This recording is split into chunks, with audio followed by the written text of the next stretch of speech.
Michael, thank you so much once again for chatting with us at Glitter today. How are you? I'm so good, Brittany. How are you? It's wonderful to be here.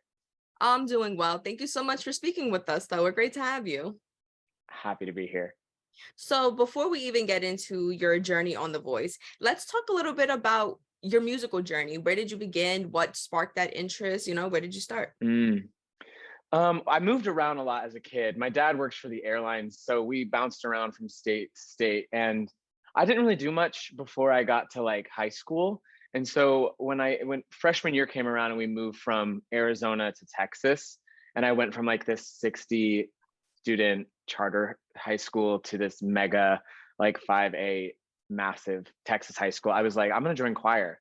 And Mhm. so just to try it, because I didn't really know like if I could sing. I was 15 at the time, and I like got into it, and there were kids around me that were like, "Hey, you have a pretty good voice," and I was like, "Okay." So I started taking lessons, and then I kept practicing, and I started to compete, like do vocal competitions and stuff, and that's honestly where it took off, because once we moved to Texas and I started doing choir, I mean, I was doing shows and back to back stuff. Mhm. I don't know. There's just something about like that high school performing arts. Like when you get into performing arts in high school, it's just like a pipeline from there. But Oh yeah, it's like back to back too. Like you're always getting ready for the next musical, and it's right. it's a blast. Yeah, for sure. Do you have a favorite memory, maybe favorite song that you did, favorite musical? Ooh, that's a good question. The one that just popped in my mind, so I'm gonna go with it. Yeah. Uh, I was, in a vocal studio, and I had a teacher, and we did, you always do like a recital and stuff. But I sang this song from Boy from Oz called Once Before I Go, and it is like this emotional song. I think Hugh Jackman did it on Broadway, and that song is so beautiful and so emotional, and I think that one sticks out in my mind in this present moment. That's so awesome. So after, you got into high school and then you spent a lot of time just traveling around. And then in 2020, you pivoted your career into commercial production, right? So tell me a little bit about that and then tell me what made you want to pivot back to music. Oh, I love this question. So, before COVID happened, I was performing regularly, and, I was Mhm. paying my bills with singing, which is, I mean, a dream. But then COVID hit because the live industry just completely died. And I definitely had to like, because I was living in Los Angeles at the time, and I definitely had to like pivot quickly because I needed to, pay my bills. And I had some friends that, were production assistants on set and stuff. And I was like, I'll take anything. Literally, I will get a director their coffee. I don't care. And so I jumped into production, and I quickly like I like worked my way up because I actually enjoyed getting on the other side of the scope for a second instead of being, like in front of the camera, and like learning like, budgets and stuff, and how it's like however you pay for everything. And I actually kind of found it interesting. So it kind of took off. But on the flip side of that coin, it kind of got away from me. I like was so inundated with production that I kind of really put music and, that whole other thing on the back burner. And I think finally I hit a point where it'd been like 3 years at that point where I was like, yes, I'm doing really well, but I'm like, I'm still a performer. I'm still a singer. And I can't forget about that. So I was like, I'm going to give this one last try. I'm going to submit some tapes for The Voice. And I mean, because I've done it before with all those other singing competitions. And I was so excited to get the call to be like, they were like, you're going to be on The Voice. And I was like, okay. So yeah. That's so awesome. And I think also there's something there that's so important when you do go behind the scenes a little bit and you learn. And it makes you like for you as a musician and, in front of a crowd and in front of a camera, right? But then when you go Mhm. behind the scenes and you really see what goes into it, it makes you stronger and it makes you more versatile just because you see a bunch of different things and okay, like how to maneuver now and how to be stronger. I could not agree with you more. I mean, knowing how everything is paid for is like, oh, I mean, invaluable to me, because I Mm. feel like the more I progress in my musical career, I think having like a slight business savvy is Yeah. very helpful. I think the most successful people in this industry are really good business people, And so I'm so thankful for the experience, honestly. Right. Listen, it's called show business. Like Amen. That's right. in there, and that listen, business is just so important. The musical side and the artistic side is great, but to have that business aspect as well, To not be amazing. taken advantage of, because you can be Yeah. so easily taken advantage of. You know, you could like not own your song or something, you know, because you just didn't negotiate the contract right, you know, and that's the stuff that's important to me. Yes, for sure. I feel like we can like just have a whole discussion I on this. know we could. It's so important. And like you said, to not be taken advantage of and to know who you are as an artist and to have that brand and to have that thing there and to be able to read a contract, how to sign a contract, how to do all of that is so important and just once again makes you stronger. Amen. That's right. So when, like you said, you did a bunch of different musical competition shows and you auditioned for and you thought about them. So what is it about The Voice that made you think like, yes, I want to do The Voice? And in a way, what makes The Voice stand out from some of the other shows? I think, I mean, all the singing shows I feel like are their, each of them have their own like shtick or their own brand, you know, their own lane. Mhm. But always, ever since The Voice premiered, even when because I think I was like, I first started singing. I think The Voice premiered in like what, 2011? I can't remember, but it was a while ago. But I remember when it came out and I thought the concept was so cool. And I think I was in high school at the time. And I realized I was like, this show, if I feel like is really for like singers, you know, like talented musicians. Not to say that those other shows don't find Mhm. incredible talent or musicians, but you know, it's about the singer. It's about being the best singer. It's not necessarily about, you know, the shtick of having a goofy audition, which is fun and entertaining. But I always thought The Voice like held true to like caring about the singer and the musician, and I've always loved that. And I always think that that makes them, you know, it kind of separates them from the rest of like, you know, American Idol or America's Got Talent or X Factor or whatever. Um, but yeah, I've always, even though I've like tried, I've auditioned, I've tried to do American Idol, tried to do all those. I always like had it in the back of my mind, like, oh, I really, but if The Voice came calling, that would be an honor, you know? So yeah.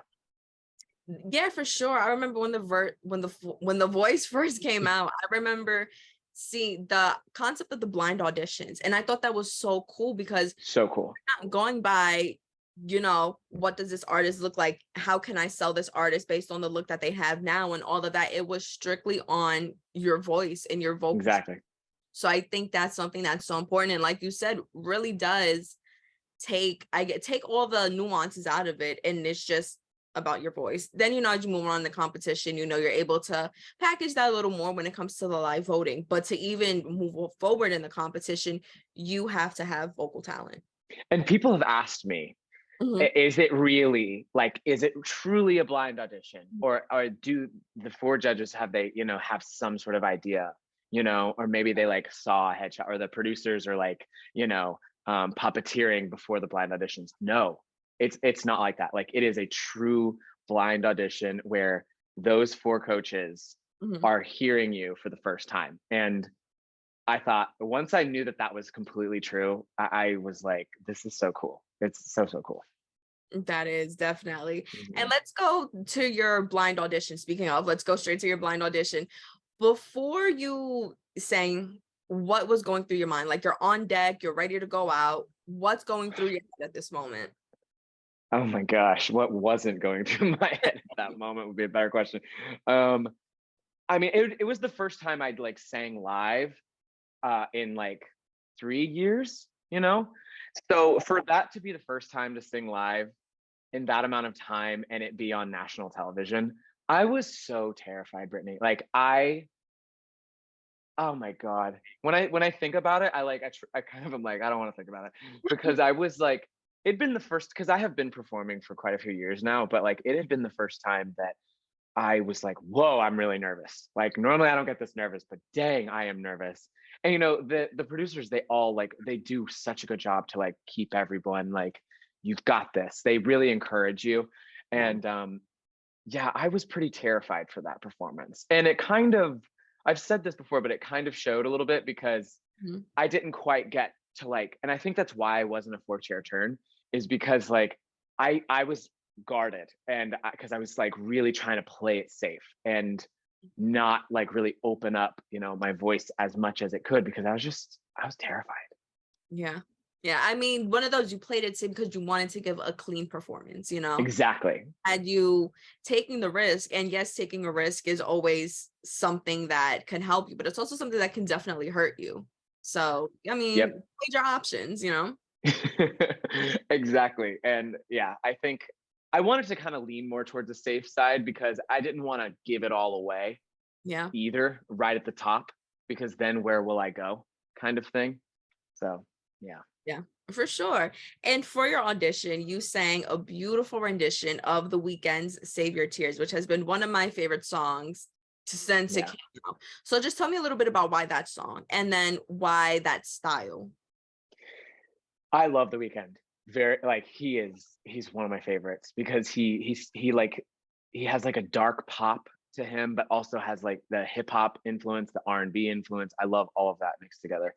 And yeah, when I first heard that song, I was like, or that entire album, I was like, whoa, this is really good stuff. And I've always, I wanted to like find the balance of, like, I love old tunes, but I Mhm. also wanted to find the perfect song that was still current.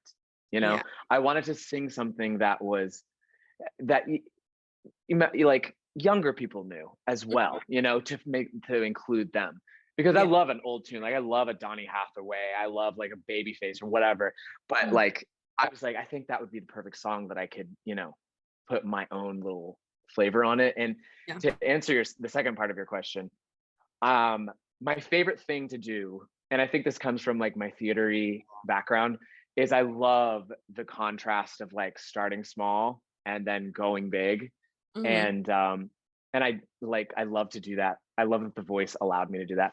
Um uh, but yeah, I wanted to go real intimate, real tiny, so that we really had somewhere to go. So that's why we started small, just like a key, like piano, and then let it just explode. Um, but yeah, I wanted to be able to take the coaches somewhere with that song. I could say you definitely took the audience somewhere because it was a beautiful. Thank you. I really appreciate that.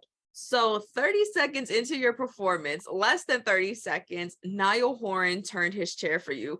What went through your mind in that moment? I think it's on camera, but I smiled, and then I just in my head I was like, finish the song, just keep singing, because I was like, the only thing I needed was like one chair turn.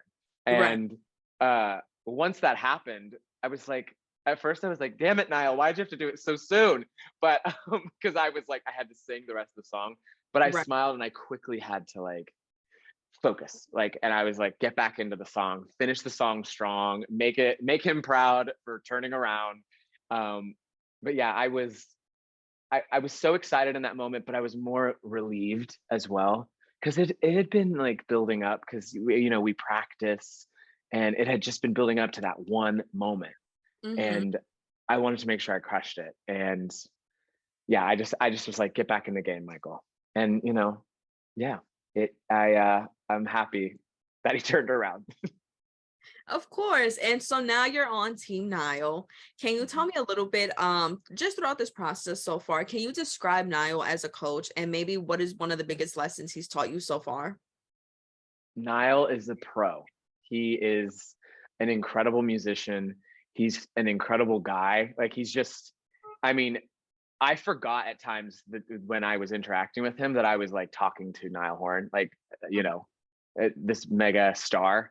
And he's so welcoming and warm and friendly, and really knows what he's doing. Like, he knows his stuff. And getting to work with him has, it was so, at the top for that blind moment, it was like so cool from that point forward, because he really took whatever song I was, for the battle, he like made that song grow into something that I didn't, quite expect, because he had such good feedback. But yeah, he's the bomb. I love him. Of course, that's awesome. And I feel like it's so funny because I feel like this season, it's like we have Kelly Clarkson and we have Niall Horan, who both got their start on singing competitions. So with that, do you think maybe not an edge or like but do you think that there's something there that he's been helping you with in the soul aspect competition aspect of this? Oh, totally. I think he like I said, he knows his stuff. But I also think like because he knows like the order of like a competition of like what needs to happen next, I think Mhm, is a huge advantage because you know, for example, like we could go through a song in front of him, you know, and he would probably know that, oh, there's just one thing missing. There's one moment missing. Because if you do that moment, that's going to help you go on. And mhm. so I think that that is a massive advantage compared to like, you know, the other coaches. Yeah, for sure. And so you pass the blinds, and after the blinds, it's time for the battle round. So I feel like once you're on a team, you have maybe like a moment to breathe, but then it's like, okay, now I got to keep going forward. So Hmm. between that time, between the blinds and the battles, what were you feeling? I mean, I was more than anything eager to like get on the next thing because of all the things I didn't quite get to show them in my blind, I was ready to show them in my battle. And you know, vocally, as a musician, arrangement wise, and I was eager more than anything. Of course, yeah, you don't get too much time to breathe, Mhm. but because you just keep going. um but yeah, I was more than anything, I was like, you know what, I really need to show them the notes I can actually hit, not like literally, but like as a person, as a musician, as an artist. So yeah. Mhm. And in this round, you were partnered with Riley Tate, and you both performed a once again a beautiful rendition of Givion's Heartbreak Anniversary. Now, going into this, did you have any maybe strategies, anything to help you stand out, or did you just say like, "Hey, this is a duet. We're gonna do what we got to do," and then let the judges choose from there? From the very beginning of that whole process, like before Riley Tate and I first met up to like go through the song or like figure out how we want to do it, I said to him, I said, this was like literally day one. I was like, hey, I am not really looking at this as a battle. I think if you and I show up in the best ways we can as separate people, then I think we will make the most beautiful duet. My goal is to make a beautiful duet that's going to live forever, you know, like however it plays out in my mind, like however who won, who wins, or who doesn't, you know. I just wanted to make sure that he and I made a beautiful duet, you know, because it's, you know, it's going to be on YouTube, it's going to be online and all that stuff. I was like, I want people to go back and be like, that was still a great duet. So once we had that quick conversation, like he and I, we hit the ground running. I mean, we were going back and forth on the piano, figuring out like, ooh, you should do this part. Ooh, we should break up in this part, do this fun riff, all that stuff. And Mhm. he does not feel like when he's in his mode of like music, he does not feel like 15-year-old. He is like he can run with the pros. He's so talented, and I was just so happy that I got paired with him when, you know, after our first rehearsal.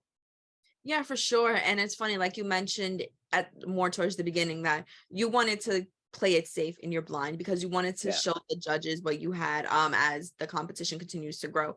And you definitely did, because even though you got a one chair turn in the blind, you had every single coach, you just gave them chills, like rewatching the performance, and the camera is panning to every single one of them and they just look in awe of your performance. So can you just tell me a little bit about what that felt like? Gosh. Um, I mean, it was like a similar moment to like stay focused because Right. like I could start to see them all reacting and being like, oh, and all that. And I was just like, keep doing what you practice. Let your practice show up for you and all your hard work show up for you. Right. Um, but I knew because Riley Tate and I, we really locked in our arrangement and like what we wanted to do. And once the song was over, it was like I had this feeling. I was just because I didn't quite have as good of a feeling when I finished my blind, but when I finished the battle, I was like, oh, that felt great. That was fun. When it feels, I always say this, when it feels like it was fun, then all your hard work paid off. Like you really prepared correctly. And their feedback was so, I mean, just even have like Kelly Clarkson like look at me and talk to me. I was just like, is this really happening? Is this real life? Um, uh, but no, their feedback was as soon as she was like, Michael, I don't know how you weren't a four-chair turn. It reminded me like, you know, maybe, you know, I'm glad I didn't quite hang my performer hat, Mhm. and I'm glad that I'm so grateful that I'm here Yeah. because there's a reason, you know, and I was just so grateful. So yeah. Yeah, for sure. And so, spoiler, but you made it through the battles. Congratulations Yes. on that. So, moving forward in the competition, what can we expect from you? Moving forward, I mean, I have to like be so careful because I don't want to like give away anything. Um, uh, Moving forward, I really try hard to stay in that more current lane, like the pop current lane, because I love an old tune, but as moving on, there is gonna definitely be some like wonderful moments, and you know, I'm picking my words so carefully because I don't want to get in trouble. But yeah, it's I tried to stay in a pop more current lane and also emotional. I Yeah, really wanted to once again, kind of bring back that theatery, like emotive kind of side, because I love I love a happy tune as much as I love a sad tune that brings you in and like maybe makes you feel something that someone else would, make them feel better kind of thing. I didn't say that very eloquently, but you know what I mean. Um, I get but yeah, it. yeah, I definitely tried to stay in the more current, but also it's getting emotional, guys. Yeah. So get ready. No, yeah, for sure. And I think that's going to resonate the most with viewers, especially just the target demographic, keeping it current, keeping it pop. I definitely think that's going to work out in your favor. But Thank you. last, to wrap up, I wanted to just ask, what have you learned so far about yourself in this process? And if you were to give advice to somebody else who's a little hesitant about auditioning for The Voice, what would you tell them? Oh my goodness, I adore this question. Like this, because like younger Michael would love to hear this. I feel like, for the first part of that question, I definitely am reminded that I am still meant to do this no matter like how much older I get or whatever. I still like I need to do something creative musically. And it has confirmed that for me. This show has reminded me like you really need to take this seriously, dude, again. Because I used to take it very seriously when I was an ambitious little 18-year-old living in New York. Um, and for anyone who's like hesitant, I have auditioned for these darn shows so many times. The amount of no's I have gotten for years, not just with like American Idol, X Factor, America's Got Talent. The Voice has turned me away at least 2 or 3 times. Mm. Um, but just I know it's so hard to keep going. It Yeah. can be so hard when you just don't feel like, I'm just always getting a no. But I swear that next time you will get it. You might get a yes. Mhm. And just keep going. Always keep going. I know it's like kind of cliche and broad to say that, but if I didn't like submit those tapes for this round, I mean, we wouldn't be sitting here talking, you know? So Right. yeah. Mhm. Listen, you're gonna get, I was always told this, you're gonna get 100 no's before you get that one yes, but that one yes is gonna be the yes that changes your life. So that was Yep. a great piece of advice. And so, Michael, with that, I want to thank you once again so much for speaking with us at Glitter today. We are looking forward to watching you the rest of this season, and we wish you all the best. Brittany, it's been such a pleasure. Thank you so much for having me. Of course, thank you. Have a great day. You too. Bye.